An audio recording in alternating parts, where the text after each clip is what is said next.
A coefficient of x cube in x plus 3x के power 2 minus 3x के power 3 plus x के power 4। हमको इसमें बताना है x के पावर 3 का कॉफिशिएंट। कॉफिशिएंट मतलब जो इसके साथ जो नंबर है प्लस में रहेगा तो प्लस में लिखेंगे, माइनस में रहेगा तो माइनस में लिखेंगे। तो चलिए लिखते हैं द coefficient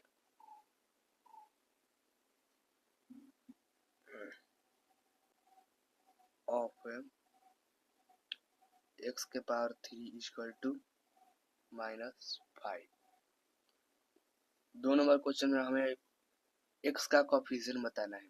तो x के साथ जो नंबर आएगा प्लस में रहेगा तो प्लस में लिखेंगे, माइनस में रहेगा तो माइनस में लिखेंगे।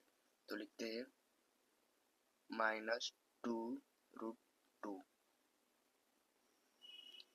ये x का कोएफिशिएंट है।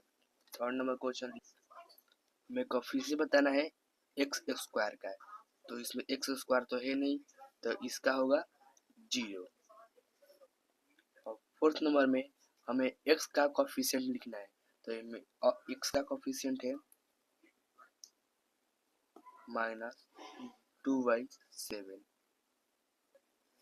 और 5 नंबर क्वेश्चन देखते हैं। The constant term in pi by 2x power 2 plus 7x minus 2/5 पाई। इसमें हमारा कांस्टेंट टर्म है -2/5 पाई। Please subscribe and like my channel.